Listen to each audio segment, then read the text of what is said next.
pyramids is the clue to bringing everything together. The pyramid is going to make everything fit. And then going into the pyramid of Onyx and looking at the pyramid text, it's really getting into the pyramids themselves and getting people to understand why the pyramid shape. When you think and you look around the world, remember I showed you guys there's pyramids all over the earth. Why that shape? What's up with the shape? Why the pyramids? What's up with the capstones? Why is everything the way that it is when it pertains to the pyramids? It is really the clue to putting together this whole mystery. So now it's much later.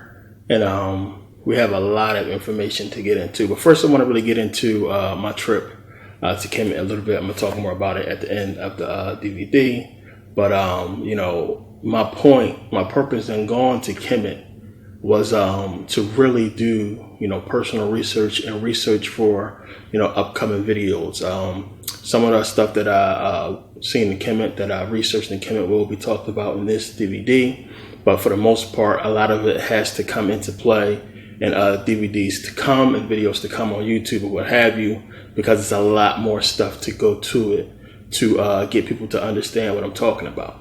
So, this was a personal trip for me that I was planning for a long time to go back. They make sure that it's really expensive to fly to Egypt for a lot of people because they don't want a lot of people to go there. And a lot of people would rather spend their money on something else than to blow, thousands of dollars on a trip to Egypt, let alone an expensive hotel, but it's the most secure. And I'm going to talk about that later because that plays a major part into a lot of people going to visit Cairo and visit the pyramids. And I got a lot of respect for people like Azra Kwesi and his wife, who does the Kemet New Tour and take people on trips. Those trips are about, over 3,000 per person.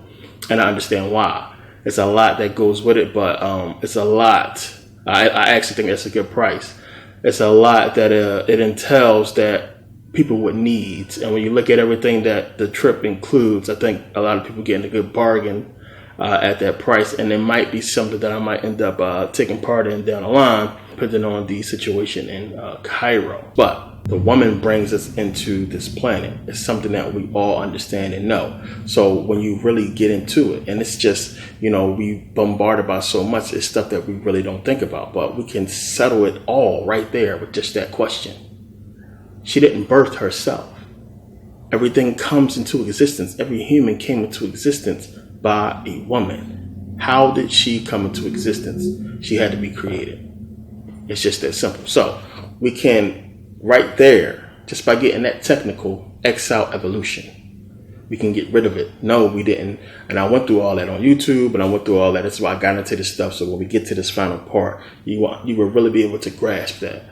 We did not come about through evolution. Plain and simple.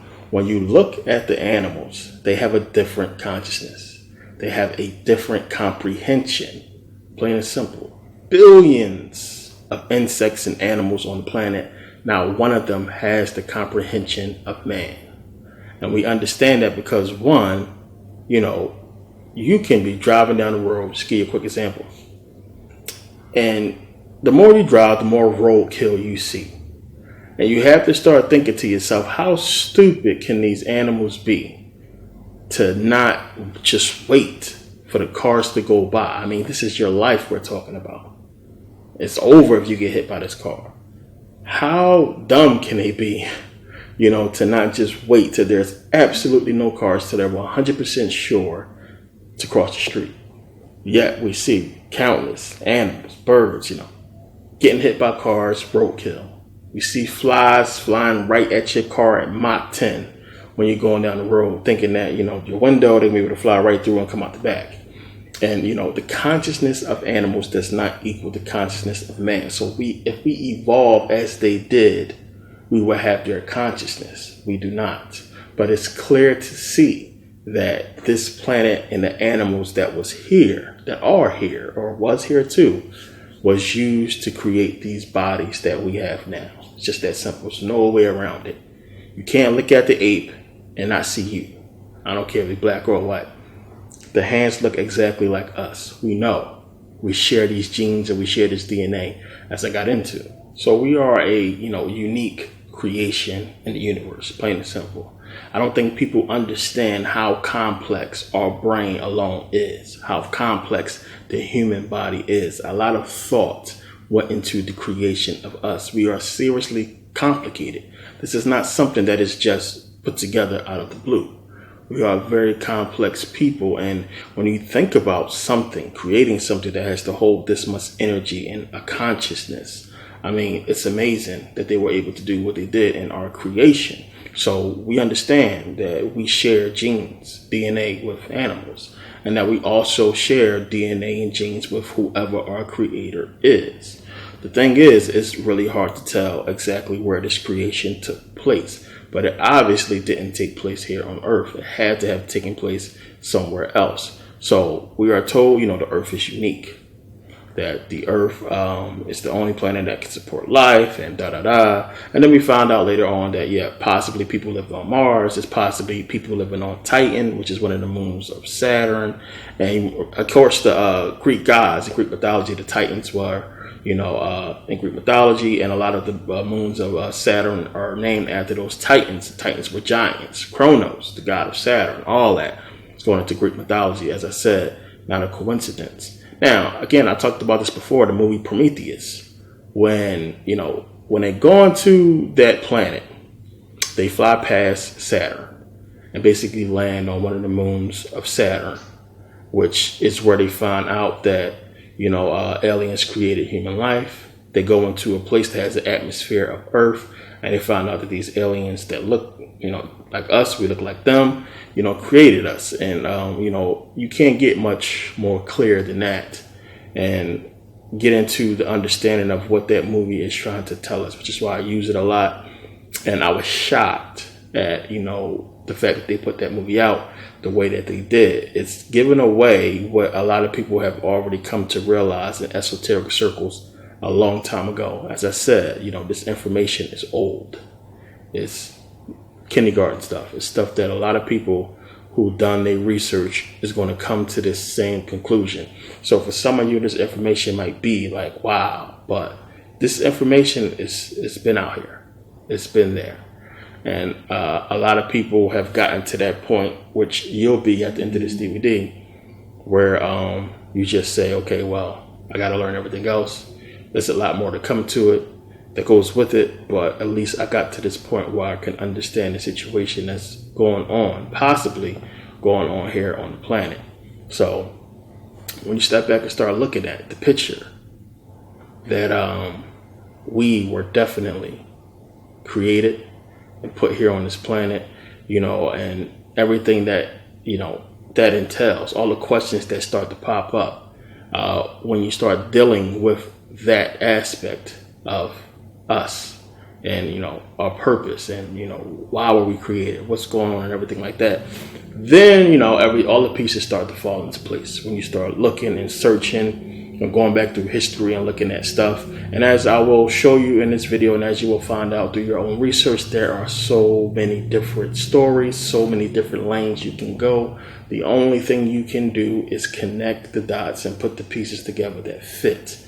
Because when you get to this level of knowledge and information, when you start getting to this point, the only people that have the 100% true, correct answers, I would say, or the true story, are the powers that be, the people who actually know. As I said, we can only put together where the facts lead us, which is what I have done, and what a lot of people have done. And it's cool because I try to stay away from, this is why I don't really watch too many YouTube videos, where I don't really go into too many other people's stuff.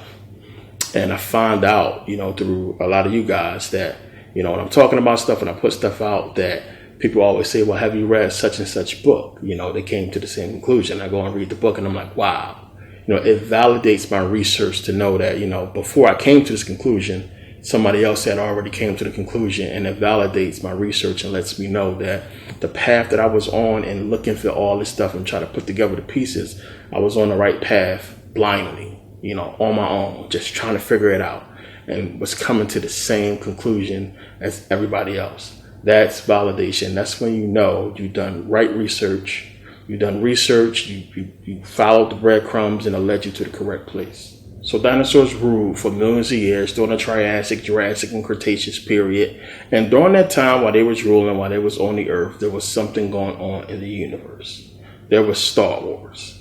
So, Star Wars begins a long time ago in the galaxy far, far away. There was, Star Wars. And everything points to it actually being a war in space. So when you go to the Bible, remember the Bible talks about the war in heaven. And, what is heaven? The heavens is basically space, as I talked about before.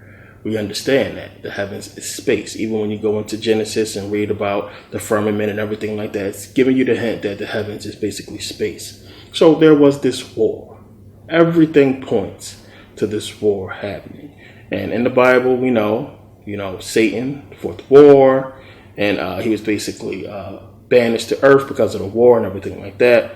And when you understand esoterically who Satan is, esoterically, Satan represents us black people.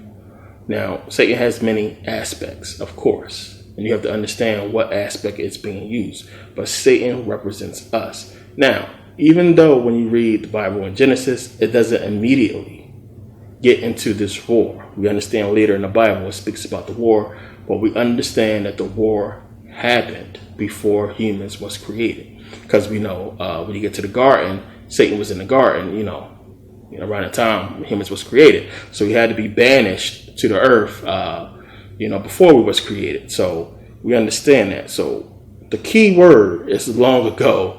In Star Wars, long ago, something happened. There was this huge war, and from everything that we can ascertain, my research, it seems like the war was over energy, plain and simple. And it's going to be a lot of things I can't really dig deeply into because it's going to take too much time, and there's a lot of things you're going to need to understand before I get into these things. There's a lot of prerequisites, which is why we'll get into these stuff in later videos. But it was war, and the Bible gives us that hint. So we understand esoterically that Satan represents black people, and that our reptilian brain represents Satan, and basically our fall in consciousness. Then things really start fitting and making sense. So it's telling you, one, Satan fell because of the war. He fell because of the war. We fell because of consciousness. We are here because of our fall, because of this war, plain and simple. So when you look at Satan falling and his angels being locked away, as Jude talked about, his angels was locked away in chains. His angels represents Satan's power. Plain and simple, Satan wouldn't be able to wage war without his angels. But the angels of Satan basically represents our consciousness, which is our powers. So Satan's angels being locked away is a metaphor for saying that our consciousness was locked away, our DNA was locked away, and we was basically banished here. Now, understand, as I'll explain later, this didn't happen immediately, after the war. It seems as if the war was going on, and we came here to this planet, or we was put here on this planet. We came here due to some kind of capacity involving war. And possibly the dinosaurs was wiped out to make way for us to come here, because this definitely wasn't our planet. It definitely belonged to them. And that's clear when you look at all the evidence. And we have to really think about what I'm saying here as far as on a power level. And when you start getting into these esoteric circles that understand how they speak galactically about things, which we're going to get into down the line because it's so much. You understand that it's levels in power. And they speak about, basically 5 levels. And it's weird because the 5 levels can represent 5 dimensions, or you can kind of, put them in that order. But you're talking about people mastering the planet that they on. Mastering the planet and using all the planet's resources. That's one. Then mastering the sun. So you master the planet, all its resources. You master the sun and how the sun works with the planet to help you, basically expand.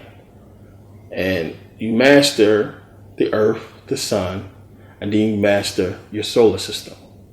So earth, sun, your solar system, everything, all the planets that's close, and you understand how to harness and use the energy of the planets close to you and the resources from the planet close to you. That's 3. So you have the planet, the sun, the solar system, then a galaxy.